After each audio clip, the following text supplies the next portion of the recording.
바울은 3차 전도 여행을 마무리하면서 예루살렘으로 향하여 가던 길에 밀레도에서 이 에베소 교회의 이 엘더 장로들을 불러 모았습니다. 바울은 3년 동안 눈물로 양육했던 그 교회와 그 지체들과 이제 작별해야 되는 시간이 다가왔습니다. 오늘 본문은 바울이 눈물로 세운 이 교회를 향한 마지막 유언과도 같습니다. 25절을 다시 보시면, 보라, 내가 여러분 중에 왕래하며 하나님의 나라를 전파하였으나 이제는 여러분이 다 내 얼굴을 다시 보지 못할 줄 아노라. 이 바울의 마지막 이 인사말 속에는 이 에베소 교회를 향한 진심이 담겨 있습니다. 그래서 26절과 27절을 보면 매우 의미심장한 메시지를 던집니다. 그러므로 오늘 여러분에게 증언하거니와 모든 사람의 피에 대하여 내가 깨끗하니 이는 내가 꺼리지 않고 하나님의 뜻을 다 여러분에게 전하였습니다. 자, 모든 사람의 피에 대하여 내가 깨끗하다. 이 말은 어떤 말일까요? 피라고 하는 것은 생명체의 상징이고 죽을 때 흘리는 것이죠. 다시 말하면 구원받지 못하고 멸망하게 되는 일이 있더라도 나에게는 책임이 없다, 이런 말입니다. 바울은 영혼을 맡은 자로서 그 영혼에 대한 책임을 가지고 사람들이 듣기 싫어하는 메시지도 던졌습니다. 듣기 좋아하는 메시지만 던지지 않고 그 사람이 멸망당하지 않고 구원에 이르도록 하나님의 뜻, 경륜을 다 전하였다는 것입니다. 그래서 바울은 누가 구원을 받지 못하고 멸망하게 되면 나는 최선을 다해서 하나님의 뜻과 경륜을 전하였기 때문에 나에겐 책임이 없다, 이런 말입니다. 우리가 여기에서 알 수 있는 것은 이 바울의 고백 속에 책임이 중요하다는 사실이죠. 책임이 사명이고, 책임이 사랑이고, 책임이 믿음이고, 책임이 리더십이고, 책임이 십자가입니다. 바울은 이 에베소 교회와 양떼들을 향한 이 책임감 때문에 특별히 고민합니다. 28절을 보시면, 여러분은 자기를 위하여, 그 다음에는 온 양떼를 위하여 삼가하라. 성령이 그들 가운데 여러분을 감독자로 삼고 하나님이 자기 피로 사신 교회를 보살피게 하셨느니라. 이 짧은 9절 28절 속에 중요한 교회론이 담겨 있습니다. 성경에 나오는 감독은 목사, 장로와 헬라어로 같은 말입니다. 교회의 리더를 말합니다. 교회의 리더는 영혼에 대한 책임감이 있어야 한다고 권면합니다. 어떤 책임감이 있어야 될까요? 먼저 자기 자신을 살피는 책임, 경건생활, 영성생활 책임을 가지고 난 뒤에 그 다음에는 온 양떼들을 가리지 않고 호불호가 없이 온 양떼들을 살피는 책임을 교회의 리더가 가져야 한다는 사실입니다. 자기를 위하여 또는 온 양떼를 위하여 삼가라. 다른 성경을 보면 더 쉽게 번역되어 있습니다. 자기 자신을 먼저 살피고 나서 그 다음에 양떼들을 살피라는 말입니다. 교회를 섬기기 위해서는, 양떼들을 돌보기 위해서는 목사이든 장로이든 구역장이든 목자이든 교사이든 양떼들을 돌보는 사람은 먼저 자기 자신을 살펴야 됩니다. 그런 경건생활과 훈련생활을, 영성생활을 하고 난 뒤에 양떼들을 돌볼 수 있다고 바울이 권면하고 있습니다. 자, 양떼들을 돌보아야 되는 사람들, 양떼들을 사랑으로 돌보아야 되는 책임이 있는 사람은 사탕 발린 소리만 하지 않습니다. 그의 영혼이 멸망으로 향하여 나아가는데 어찌 좋은 소리만 하고 기분 좋은 소리만 할 수 있겠습니까? 부모가 어린 아기를 키울 때 추운 겨울날 그 아기가 난로가에 손을 댈 때 엄마 아빠가 가만히 있을 사람이 누가 있을까요? 고함 쳐서라도 그 난로가에 손을 대지 않도록 하는 것이 부모의 사랑이죠. 그게 바로 영혼에 대한 책임이에요. 교회 생활을 하다가 혹시 시험이 들 때가 있습니다. 그때 교회 안에 있는 리더에게 상담을 받지 않고 많은 사람들이 바깥에 있는 목회자나 은사자나 바깥에 있는 어떤 분들에게 상담을 받는 경우가 굉장히 많습니다. 그럴 때 조심해야 되죠. 왜냐하면 책임지는 사람이 누구인가, 이게 중요한 거예요. 내 영혼을 책임지는 사람에게 도움을 받아야 됩니다. 자, 바울이 고민한 이 28절은 이 교회의 본질이 녹아 있습니다. 28절을 다시 보십시오. 여러분은 자기를 위하여 또는 온 양떼를 위하여 삼가라. 성령이, 주어가 성령이라고 되어 있습니다. 성령이 그들 가운데 여러분을 감독자로 삼고 하나님이 자기 피로 사신 교회를 보살피게 하셨느니라. 이 28절 속에 교회의 리더로서 영혼의 책임이 있는 사람은 먼저 자기 자신을 살피고 난 뒤에 온 양떼를 살펴야 되는데, 이러한 교회의 주체가 누구인지를 바울이 기록합니다. 성령이, 하나님이. 성령께서 여러분들 가운데 영혼 돌봄의 은사가 있고 책임감이 있는 한 사람을 감독자로, 리더로 삼고, 그리고 하나님이 그 감독자에게 이 교회를 보살피도록 맡기셨다고 기록하고 있습니다. 교회는 사람이 세운 조직이 아니죠. 교회는 어떤 곳입니까? 하나님이 자기 아들 예수의 피값으로 사신 생명 공동체입니다. 그래서 교회의 주인은 목사가 아닙니다. 교회의 주인은 장로들도 아닙니다. 교회의 주인은 다수의 교인들도 아닙니다. 한국 교회는 누가 주인인가의 문제로 지금까지 계속 싸우고 있지 않습니까? 목사도 아니고 장로들도 아니고 교인들도 아님을 기억해야 됩니다. 이 교회의 주인은 주님이십니다. 하나님이십니다. 이걸 잊어서는 안 돼요. 그래서 주님이 교회의 주인이시기 때문에 바울은 예수의 영이신 성령이 양들 가운데 목양의 책임을 가지고 있는 그 한 사람을 감독자로 세워서 양떼들을 돌보게 하셨다라고 분명하게 증언합니다. 이게 바로 교회론이죠. 이 교회론은 다른 말로 하면 목회 철학을 말합니다. 이번 주에 서울 사랑의 교회에서 한국교회 섬김의 날을 가졌습니다. 해마다 전국에 있는 개척교회 목회자들, 미자립교회 목회자들을 초교파적으로 초대하여 환대하고 대접합니다. 그동안 제가 관심이 없었는데 저도 이제 개척교회 목사가 되다 보니 관심이 생겨서 내년에는 참석해 보려고 합니다. 오정혜 목사님이 수만 명의 목사님들에게 강의한 내용 중에 핵심이 있었습니다.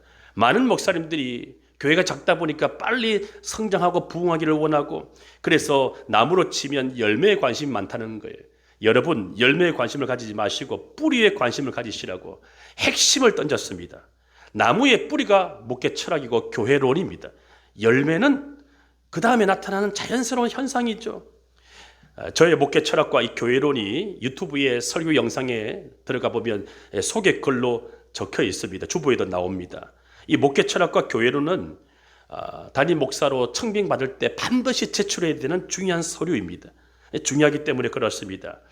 저의 목회 철학과 이 교회론은 단시간에 나오는 것이 아니라 30년 동안 신학을 배우고 영성훈련을 받고 목회하면서 만들어진 신학 체계입니다. 우리 교회의 교회론이 무엇입니까? 생명의 강물로 흘러가는 선교지 교회, 에스겔 47장 9절에 나오는 말씀처럼 이 강대상으로부터 흘러나오는 생명의 강물이 가정으로 흘러가고 일터로 흘러가서 하나님의 나라를 함께 이루어가는 비전, 이 선교적 교회를 꿈꾸고 있습니다. 그리고 주일 예배는 대그룹 주일 예배로 모이는 성전 교회이고, 각 가정에서 모이는 소그룹 목장 모임, 구역 모임, 이 두 날개의 비전을 품고 예수를 사랑하고 사람을 사랑하는 러빙 휴먼, 러빙 지저스, 러빙 휴먼, 유튜브에 보면 상단에 그렇게 나와 있을 것입니다. 이런 심플 처치예요. 21세기 한국 교회는 심플 처치가 되지 않으면 안 된다라고 많은 교회학자들이 말하고 있습니다. 이러한 교회 본질과 사명을 위해 7개의 공동체를 지향합니다. 주님이 주인 되는 교회, 덜 종교적이고 더 예수를 닮은 교회, 말씀과 성령으로 움직이는 교회, 초대교회처럼 집에서 모이는 가정교회, 평신도가 동역자가 되는 교회, 광야 인생을 긍휼히 여기는 낮은 담 교회, 다음 세대를 살리는 더 새로운 교회. 이러한 교회론과 공동체 비전이 이 공예비의 대표 기도에 하나 이상 녹아 있어야 됩니다. 대표 기도회는 자기를 과시하는 곳이 아니고 자기의 영성을 자랑하는 곳이 아니라 같은 비전을 품고 같은 뜻을 품고 같은 마음을 품고 같은 열매를 맺기 위한 교회론, 중요한 사명, 그 공동체의 상이 녹아 있어야 되죠. 이 두 날개의 비전과 7개의 사명, 이 핵심이 무엇일까요? 목양입니다. 아무도 혼자 울지 않는 교회의 핵심은 목양이에요. 예수님을 사랑하고 난 뒤에 그 다음에 사람을 사랑하는 이러한 교회를 세우기 위해서 목사도 성도도 목양해야 됩니다. 그래서 우리는 이 바울의 심정으로 교회를 조직하기 이전에, 조직으로 운영하기 이전에 생명체로 여겨야 됩니다. 생명체로 여겨야 합니다. 그래서 오늘 본문에도 믿음이 약한 사람이 나오죠. 믿음이 약한 사람은 유리 그릇을 다루듯이 섬세하게 돌보아 줘야 됩니다. 우리 주변에 유리 그릇처럼 조금만 방심하여 놓아버리면 땅바닥에 떨어져서 깨어지는 그런 사람들이 많이 있기 때문에 돌보아줘야 됩니다. 교회는 조직 이전에 생명의 공동체이고 사랑의 공동체입니다. 이걸 모르면 교회가 성장하면서 어쩔 수 없이 조직화가 되고, 조직화가 되면 계급화가 만들어지고, 계급화가 되면 세속의 물질, 세상의 가치관이 들어와서 세속화가 되어버립니다. 그러면 교회인지 사회 집단인지 분간이 되지 않으면서 분쟁이 생기고 갈등이 생겨서 교인들은 상처받게 되고 하나님의 영광을 가리게 되는 것입니다. 그래서 바울이 이러한 목회 철학과 교회론을 강조하고 있습니다. 그래서 자신이 떠난 뒤에 걱정이 되는 것입니다. 교회를 해치려고 하는 늑대 같은 그런 세력이 교회 밖에서 안으로 들어올 수 있다고 미리 예방주사를 놓습니다. 29절을 보시면 내가 떠난 후에 살아온 이리는 늑대와 같은 말이죠. 여러분들에게 들어와서 양떼들을 아끼지 않고 이렇게 기록합니다. 자, 이어지는 30절을 보면 바울은 이 교회를 해치는 위협이 외부에서 내부로 들어올 수 있지만 교회 안에도 있다고 경고합니다. 30절을 보시면 또한 여러분 중에서도 제자들을 끌어 자기를 따르게 하려고 어그러진 말을 하는 사람들이 일어날 줄을 내가 아노라. 자, 오늘날도 이 당시에 있었던 그런 늑대 같은 세력들, 다시 말하면 거짓 교사, 세속주의, 자기 영광을 추구하는 사람들, 이들이 바로 사나운 늑대라고 표현합니다. 자, 이런 거짓 교사와 세속주의와 자기 영광을 추구하는 사람들이 교회 밖에도 있지만 교회 안에도 있다는 사실입니다. 교회 안에도 십자가를 통과하지 못한 사람들, 육에 속한 사람들은 여전히 거짓 교사들이고 세속주의로 가득 찬 사람들이고 자기 영광을 추구하는 사람들입니다. 그래서 바울은 31절, 32절에서 에베소 교회를 떠나기 전에 장로들에게, 엘더들에게 부탁합니다. 31절, 32절 같이 한번 읽어볼까요? 시작. 그러므로 여러분이 일깨어 내가 3년이나 밤낮 쉬지 않고 눈물로 각 사람을 훈계하던 것을 기억하라. 지금 내가 여러분을 주와 및 그 은혜의 말씀에 부탁하노니 그 말씀이 여러분을 능히 든든히 세우사 거룩하게 하심을 입은 모든 자 가운데 기업이 있게 하시리라. 이 바울의 권면 속에는 교회와 성도를 향한 깊은 사랑과 책임감이 녹아 있습니다. 여기서 중요한 포인트는 무엇입니까? 교회와 성도들을 든든히 세우고 거룩하게 하는 그 원동력이 바로 말씀이라고 강조합니다. 그 말씀이, 하나님의 말씀이 여러분을 든든히 세웁니다. 말씀이 여러분들을 믿음의 유산, 기업이 되게 합니다. 바울은 이 에베소 교회를 떠나면서 이 남긴 권면 속에 제도를 남기지 않았고 조직을 남기지 않았습니다. 재산도 남기지 않았습니다. 바울이 남긴 것은 딱 하나입니다. 말씀이에요. 은혜의 말씀, 진리의 말씀, 생명의 말씀, 그거 하나만 남겼습니다. 말씀만이 교회를 세웁니다.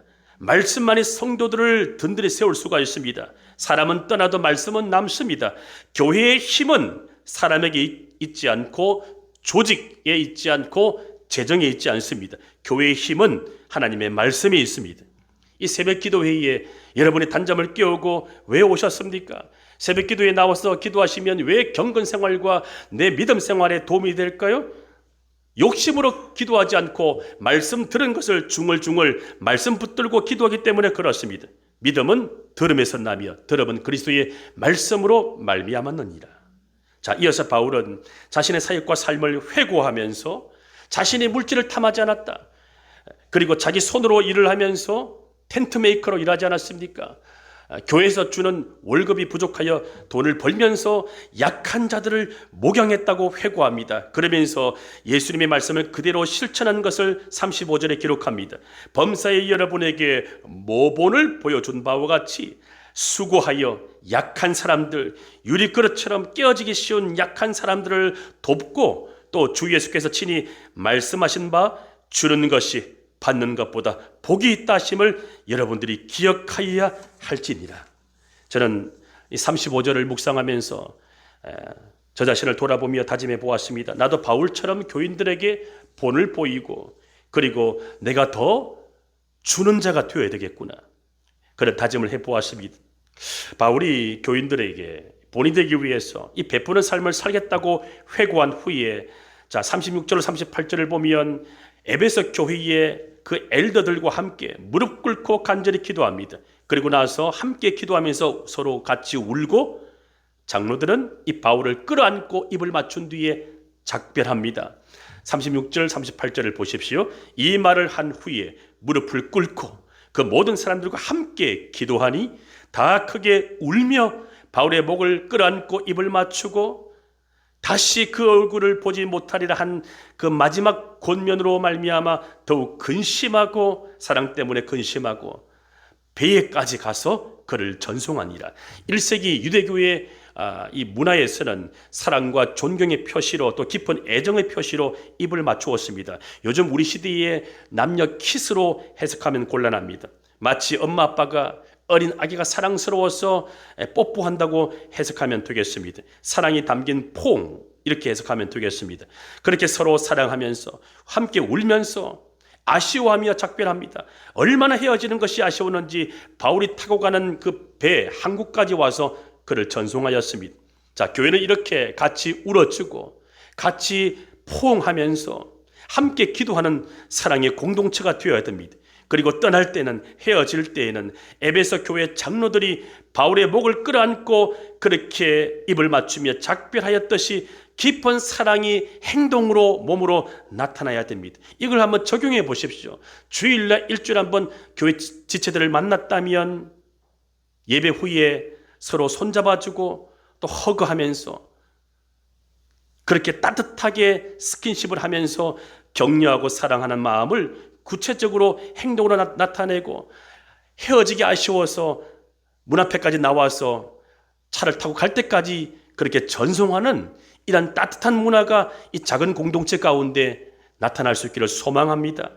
바울과 같이 함께 기도하고 함께 울어주고 헤어지기 아쉬워하는 그 아름다운 작별을 위해서 저와 여러분들이 바울처럼 먼저 나를 살피고 그 다음에 양떼들을 살피는 이런 거룩한 책임감을 가지고 교회를 함께 세워가는 저와 여러분 될 수 있기를 주 이름으로 축원합니다.